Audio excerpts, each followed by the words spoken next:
2024-25 ரஷ்யாட்டிருந்து oil வாங்கலையா India? இந்தியாவினுடைய முக்கியமான நிறுவனங்கள் ரஷ்யா கூட போடப்பட்டிருக்கும் அந்த ஒப்பந்தத்தை எக்ஸ்டெண்ட் பண்ணலை அப்படிங்கிற ஒரு ரிப்போர்ட்டை ராய்ட்டர்ஸ் இன்று வெளியிட்டிருக்கிறார்கள். இது உண்மையாக இருக்கும் பட்சத்தில் இந்தியாவிலையும் எண்ணெய்க்கான விலை, கச்சா எண்ணெய்க்கான விலை அப்படிங்கிறது அதிகரிக்க போகுது. காரணத்தையும் சொல்லிடுறேன். முந்தா நேற்றுலாம் உக்ரைன் என்ன செஞ்சுருக்காங்க? ரஷ்யாவினுடைய ஆயில் ரிஃபைனரி மேலே தாக்குதல் நடத்தியிருக்காங்க. இன்னைக்கு நாட்டோவினுடைய தலைவர்களுடைய கூட்டம் அப்படிங்கிறது நடந்திருக்கு. எல்லா நாட்டினுடைய தலைவர்களும் வந்திருக்காங்க. வந்து ஒரு 100 பில்லியன் யூரோ அப்படிங்கிறதெல்லாம் நம்ம கொடுத்துடலாம் அப்படிங்கிற முடிவுக்கு வந்திருக்காங்க உக்ரைனுக்கு. அது மட்டும் இல்லாமல் இன்னும் சில உதவிகள் அப்படிங்கிறது ரொம்ப மும்முரமாக நாங்கள் கொடுக்குறோம் அப்படிங்கிற வாக்குறுதியும் கொடுத்துருக்காங்க. ஓவராலாக ஒரு என்ன சொல்லலாம், அந்த கோல்டு வார் மைண்ட் செட் இருக்குது தெரியுமா, அதுக்கு நாட்டோ நாடுகள் வந்திருப்பதாக ரஷ்யாவினுடைய செய்தி தொடர்பாளர் இன்னைக்கு ஒரு செய்தியை வெளியிட்டிருக்கிறார்கள். ஸோ பார்க்கலாம் என்ன அப்டேட் நடந்திருக்கு அப்படின்னு சொல்லி. ரொம்ப முக்கியமான அப்டேட்டாக இது இருக்க போகுது. எல்லாத்தையும் பார்த்துடலாமா?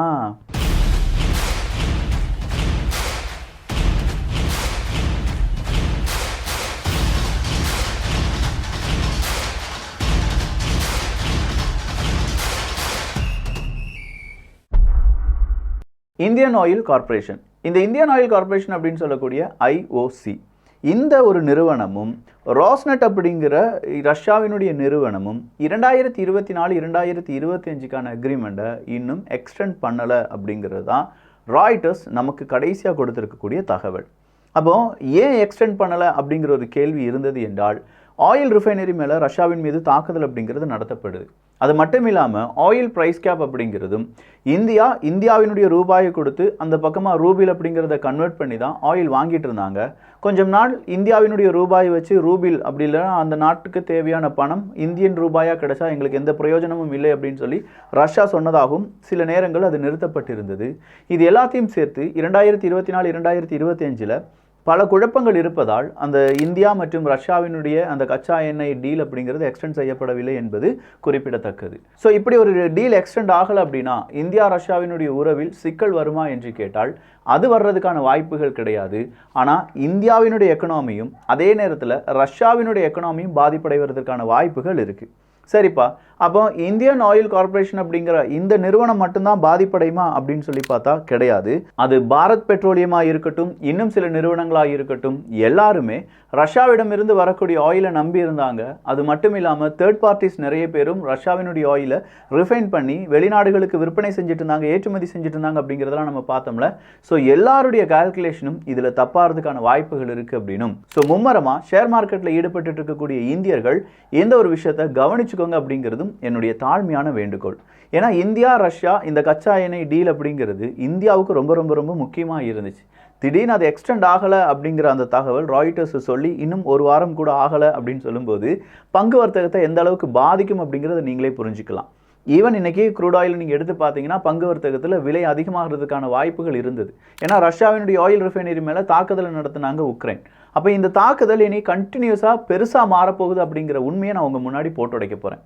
இதனால் சாதாரண மக்களுக்கு என்ன பாதிப்பு வரும் அப்படின்னு கேட்டால், ஆயில் ப்ரைஸ் அப்படிங்கிறது எல்லா நாடுகளிலும் இப்போ எலெக்ஷன் 2024 அப்படிங்கிறது 50க்கும் அதிகமான நாடுகளில் எலெக்ஷன் நடந்துட்டு இருக்கக்கூடிய நேரம். அப்போ இந்த நேரத்தில் அவங்க என்ன செய்ய மாட்டாங்க, கச்சா எண்ணெயினுடைய விலையை அதிகரிக்க மாட்டாங்க. ஆனால் மார்க்கெட் லெவலில் கச்சா எண்ணெயினுடைய விலை அதிகரித்திருக்கிறது. நேற்று தான் அமெரிக்காவுக்கும் OPEC+ நாடுகளுக்கும் சண்டை வந்துட்டு இருக்கு அப்படிங்கிற தகவலை தமிழ் பட்சத்தில் நான் சொல்லியிருந்தேன். அப்போ அந்த சண்டை ப்ளஸ் இப்போ வந்திருக்கக்கூடிய ஆயில் ரிஃபைனரி தாக்குதல், அது மட்டும் இல்லாமல் நம்ம நாட்டினுடைய நிறுவனங்கள் ரஷ்ய நாட்டு நிறுவனங்கள் கூட அந்த டீலை எக்ஸ்டெண்ட் பண்ண முடியாதது அப்படிங்கிறது எல்லாமே நமக்கு எக்கனாமி வைஸும் நம்ம பர்ஸை பதம் பார்க்கும் ஒரு செய்தியாகவும் பார்க்கலாம். இது இப்படியே கண்டினியூ ஆகிட்டே இருந்துச்சுன்னா எக்கனாமி ரொம்ப பெரிய அளவில் அடி வாங்கும். அடுத்த எலெக்ஷன், நம்முடைய எலெக்ஷன் ரிசல்ட் வந்த உடனே கச்சா எண்ணெய்க்கான விலை எல்லாமே அதிகரிக்கும். அப்படி அதிகரிக்கும் போது எகெயின் அது நம்முடைய இன்ஃப்ளேஷன் ரேட்டை அதிகப்படுத்துவதற்கான வாய்ப்புகள் இருக்கின்றன. அப்போ எல்லாத்துக்கும் தயாராகிக்கோங்க அப்படிங்கிறதா என் பக்கம் இருக்கக்கூடிய ஒரு செய்தி. சரி, இது விலை குறைவதற்கான வாய்ப்புகள் இருக்கா அப்படின்னு கேட்டால் இந்த இடத்துல வேறொரு பிரச்சனை இருக்குது. நாம் பெட்ரோல் டீசல் எதற்காக பயன்படுத்துகிறோம்? என்னப்பா, எரிக்கிறதுக்கு, இல்லை வேறு ஏதாவது நம்முடைய காரியங்கள் சமையலுக்காக இருக்கலாம், இல்லாட்டி வாகனங்களுக்காக இருக்கலாம், தொழிற்சாலைகளாக இருக்கலாம், இதுகளுக்கு நம்ம பயன்படுத்திட்டு இருக்கோம் அப்படின்னு சொன்னால் அதே தான் நம்ம எதையும் யூஸ் பண்ணுறோம், இயற்கை எரிவாயு அப்படிங்கிறதையும் யூஸ் பண்ணுறோம். அந்த இயற்கை எரிவாயு அப்படிங்கிறது அதிகப்படியான நாடுகள் இப்போது விரும்பவில்லை அப்படிங்கிற ஒரு தகவலும் வந்திருக்கு. இயற்கை எரிவாயுனுடைய டிமாண்ட் அப்படிங்கிறது ரொம்ப ரொம்ப ரொம்ப கம்மியாக இருக்குது அப்படிங்கிறது தான். ஸோ இயற்கை எரிவாயுனுடைய டிமாண்ட் கம்மியாகுது அப்படின்னா அதற்கு பதிலாக இருக்கக்கூடிய கச்சா எண்ணெயினுடைய டிமாண்ட் அப்படிங்கிறது ஒருவேளை இன்க்ரீஸ் ஆகலாம். ஸோ ப்ரைஸும் இன்க்ரீஸ் ஆகுது, டிமாண்டும் இன்க்ரீஸ் ஆகுது அப்படின்னா கண்டிப்பாக டிமாண்ட் என்ன ஆகும், இன்க்ரீஸ் ஆக ஆக ப்ரைஸையும் அது கூட்டி விட்டுக்கிட்டே இருக்கும். அப்போ ஏன் இயற்கை எரிவாயுனுடைய விலை அப்படிங்கிறது இல்லாட்டி இயற்கை எரிவாயுனுடைய டிமாண்டு கம்மியாக இருக்குது அப்படின்னு கேட்டால் யூரோப் தான் அதுக்கு காரணம் அப்படின்னு சொல்கிறாங்க. யூரோப்பில் கிட்டத்தட்ட போன வருடத்துலேருந்து இந்த செப்டம்பர் வரை அந்த கணக்கெடுத்து பார்த்தோம்னா 20% அவங்களுடைய அந்த இயற்கை எரிவாயுனுடைய உபயோகத்தை கம்மி பண்ணியிருக்காங்க அப்படிங்கிறது தான். ஏன்னா அவங்களுடைய மார்க்கெட்டுக்கு இயற்கை எரிவாயு அப்படிங்கிறது பல நாடுகளையும் சுற்றி வந்துட்டு இருக்கு. ரஷ்யாவிடமிருந்து கிடைச்ச இயற்கை எரிவாயு மாதிரி ஈஸியாக அவங்களுக்கு என்ன இல்லை, பிற எரிவாயு அப்படிங்கிறது அவங்களால பயன்படுத்த முடியல, அஃபோர்டபுளாக இல்லை. அப்போ இது எல்லாமே சேர்ந்து தான் இயற்கை எரிவாயு மார்க்கெட்டில் ஒரு பெரிய குழப்பத்தை ஏற்படுத்தி இருக்கிறது. இந்த குழப்பம்தான் இப்போ டிமாண்ட் அப்படிங்கிறது கம்மியானதுக்கான காரணம் அப்படின்னு சொல்கிறாங்க. ஸோ இந்த டிமாண்ட் கம்மியாகிறது அப்படிங்கிறதும் நமக்கு ஒரு சின்ன பிரச்சனை தான். சரி, டிமாண்டு கம்மியாக இருக்குன்னா நமக்கு ரொம்ப ஈஸியாக இல்லாட்டி விலை குறைவாக கிடைக்க வாய்ப்புகள் இருக்கா அப்படின்னு கேட்டால் அந்த இடத்துலையும் சிக்கல் இருக்குது. எந்த இடத்துலேருந்து ஈஸியாக விலை குறைவாக இந்த நேச்சுரல் கேஸ் அப்படிங்கிறது கிடைக்குமோ அந்த இடத்துலேருந்துலாம் கிடைக்காததுனால இது பல நாடுகளையும் சுற்றி வந்துட்டு இருக்கு. இந்த இயற்கை எரிவாயு அப்படிங்கிறது ஈஸியாக வர வேண்டிய ரூட்டை விட்டு சுற்றி வந்துட்டு இருக்கிறதுனாலையும் இயற்கை எரிவாயுனுடைய விலை கம்மியாகிறதுக்கான வாய்ப்புகள் இல்லை அப்படின்னும் சொல்லப்பட்டிருக்கு. ஸோ இது ஒரு இடியாப்ப சிக்கல் தான். இந்த இடியாப்ப சிக்கல்லேருந்து நம்ம எப்போ மேலே போகிறோம் அப்படிங்கிறத பொறுத்திருந்து பார்க்கலாம். அடுத்ததாக வந்திருக்கக்கூடிய அந்த ஒரு செய்தி, நேட்டோ மினிஸ்டர்ஸ் எல்லாரும் சேர்ந்து கிரேட்டர் அலையன்ஸ் ரோல் அப்படிங்கிறத உருவாக்க போகிறாங்க. அது என்ன கிரேட்டர் உக்ரைன் அந்த பிளான்? கிரேட்டர் உக்ரைன் பிளான் அப்படிங்கிறது வேறு எதுவுமே இல்லை. நேட்டோ நாடுகள் இருக்காங்கல்ல, இந்த நேட்டோ நாடுகள் எல்லாரும் சேர்ந்து உக்ரைனுக்கு தேவையான உதவிகளை ரொம்ப ஸ்பீடாக இந்த வருடம் கொடுக்க போகிறாங்க. இந்த ஏப்ரல் மாதம் தொடங்கிருச்சு, அடுத்த ஃபினான்ஷியல் இயர் ஸ்டார்ட் ஆயிடுச்சுன்னு வச்சுக்கோங்களேன். அப்போ இந்த ஃபினான்ஷியல் இயரில் எல்லாத்தையும் அதிகமான ஃபண்ட் அப்படிங்கிறது இருக்கும், ஒருவேளை ஒதுக்கியிருப்பாங்கல்ல. அப்போ இந்த ஃபண்டை கூடுதலாக உக்ரைனுக்கு ஒதுக்க வேண்டும், அதுவும் ரொம்ப ஸ்பீடாக ஒதுக்க வேண்டும் அப்படிங்கிற முடிவுக்கு நேட்டோ நாடுகள் வந்திருக்கிறார்கள். நேட்டோ நாடுகளுடைய முடிவுகள் இதோடி மட்டும் நில்லாமல் அவங்களுடைய ஆயுதத்துக்கு தேவையான உதவிகள் இப்போ இருக்கக்கூடிய அட்ஹோக் நெட்வொர்க் எல்லாமே நிப்பாட்டிட்டு எல்லாமே ஃபுல்லி பெர்மனண்ட் ஸ்ட்ரக்சர்ஸ் அப்படிங்கிறது உருவாக்க வேண்டும் என்கிற தகவலும் வெளியாகி இருக்கிறது. அது என்ன அட்ஹோக் இல்லாட்டி ஃபுல்லி பெர்மனண்ட் அப்படின்னு சொல்கிற விக்கி? வேறு எதுவுமே இல்லைங்க. இப்போ உக்ரைனுக்கு தேவை ஷெல்ஸை உருவாக்கக்கூடிய நிறுவனம், குண்டுகளை உருவாக்கக்கூடிய நிறுவனம் அப்படின்னு வச்சுக்கோங்களேன். அந்த நிறுவனத்தை தற்காலிகமாகவும் தொடங்கலாம், இல்லை ஒரு சில அரசாங்கத்திடம் கேட்டு இடத்த பைபேக் பண்ணி அந்த இடத்துல ஒரு பெர்மனண்ட் ஸ்ட்ரக்சர் வச்சு ஒரு பெரிய ஆஃபீஸ், பெரிய ஒரு நிறுவனத்தெல்லாம் எழுப்பி அந்த வழியாக நம்ம என்ன செய்யலாம், இந்த குண்டுகளை தயாரிக்கலாம். டெம்பரரியாக தயாரிக்கக்கூடிய அந்த ஒரு ஸ்ட்ரக்சர் இருக்கும் பார்த்தீங்களா, அதை எப்போ வேணும்னாலும் யார் வேணாலும் டிஸ்மேண்டில் பண்ணிவிட்டு வேறு இடத்துக்கு கொண்டு போயிடலாம்.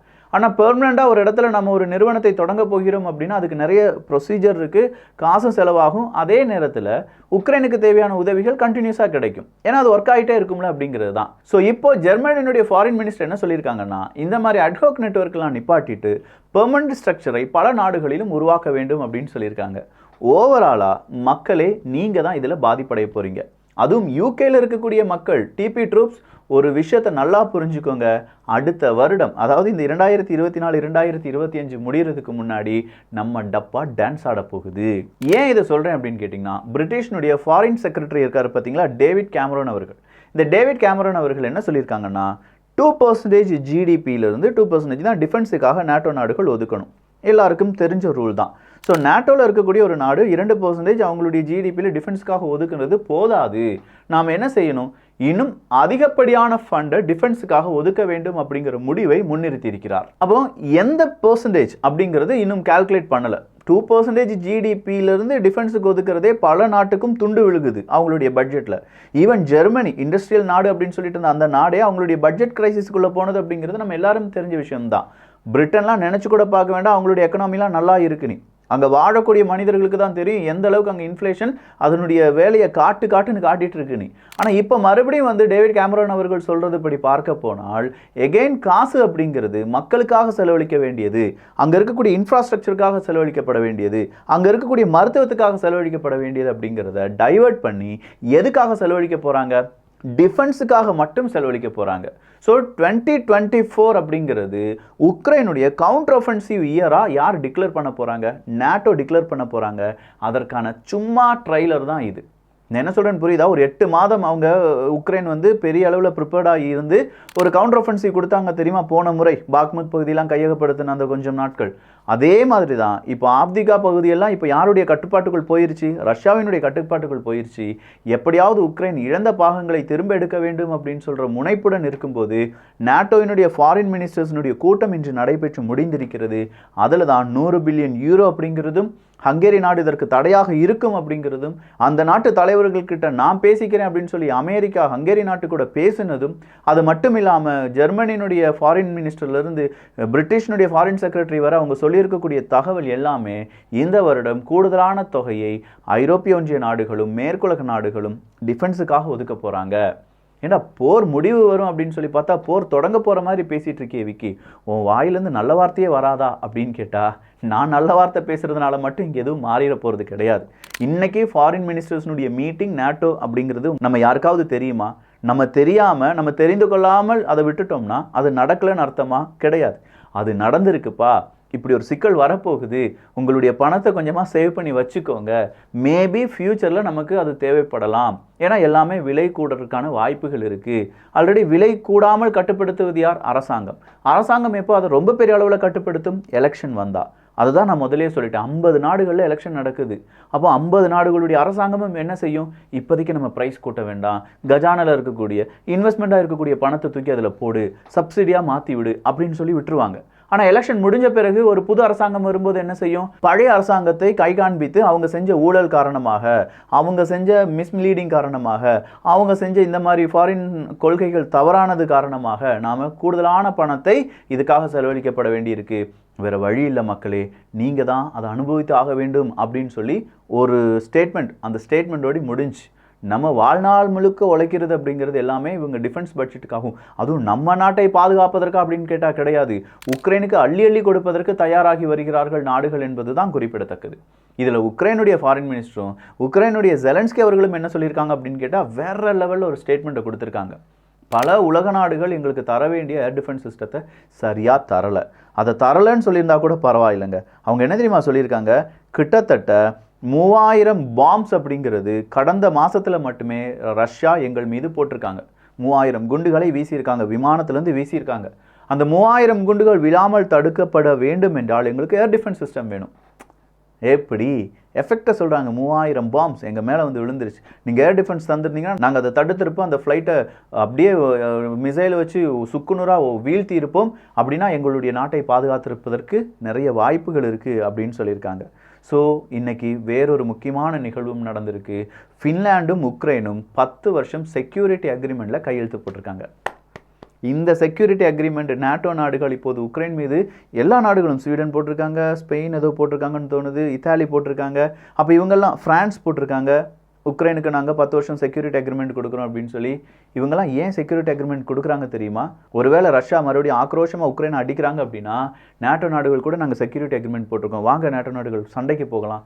ஸோ எப்போ வேணாலும் இது எஸ்கலேட் ஆகலாம். அப்படி எஸ்கலேட் ஆகிறதுக்கு இப்போ உக்ரைனுக்கு தேவையான அந்த அக்ரிமெண்ட்டில் இப்போ பல நாடுகளும் கையெழுத்து போட்டுட்டு வராங்க. ஸோ இன்வெஸ்ட்மெண்ட் ஆஃப் டிஃபென்ஸ் அப்படிங்கிறது இன்க்ரீஸ் ஆக ஆக சாதாரண மக்களுடைய வரிப்பணம் அப்படிங்கிறது, இல்லாட்டி நம்ம கொடுக்கக்கூடிய வரிப்பணம் அப்படிங்கிறது கூட போகுது, நம்ம வாங்கக்கூடிய பொருளுடைய விலை அதிகரிக்க போகிறது. எல்லாத்துக்கும் தயாராகுங்கள். இந்தியாவில் ஆயில் வேறு நம்ம வாங்குறதுக்கு எக்ஸ்டெண்ட் பண்ணலையா? இந்தியாவினுடைய எலெக்ஷன் வேறு சீக்கிரமாக முடிஞ்சு ஜூன் மாதம் ரிசல்ட் வந்துடும். ஜூனுக்கு பிறகு ஷாக்கிங்கான சில செய்திகள் நமக்கும் வெளியாகிறதுக்கான வாய்ப்புகள் இருக்குது. நோட் பண்ணி வச்சுக்கோங்க மக்கா. நம்ம சொல்கிறது ஏதாவது ஒன்று நடக்குதா அப்படிங்கிறத பார்ப்பதற்கு நம்ம எலெக்ஷன் முடிஞ்ச உடனே பெட்ரோல் டீசல் விலை அதிகரிக்க போகிறதா அப்படிங்கிற ஒரு கேள்வியை நீங்கள் நோட் பண்ணி வச்சுக்கோங்க. அதிகரிக்கும் அப்படின்னு நான் சொல்கிறேன். காரணம் ரஷ்யா உக்ரைன் போர் மட்டும் கிடையாது, உக்ரைனுடைய இந்த ஒரு தாக்குதலும் ரஷ்யாவுக்கு எதிராக போடப்பட்டிருக்கும் பொருளாதார தடைகளும் தான். ஸோ பார்க்கலாம் அடுத்ததாக என்ன நடக்குது அப்படின்னு சொல்லி. இதெல்லாம் ரொம்ப அப் டு டேட்டாக தெரிந்து கொள்வதற்கு நீங்கள் செய்ய வேண்டியது என்ன அப்படின்னு பார்த்தீங்கன்னா, வியூகம் அப்படிங்கிற நம்ம சேனலை சப்ஸ்கிரைப் பண்ணிக்கோங்க.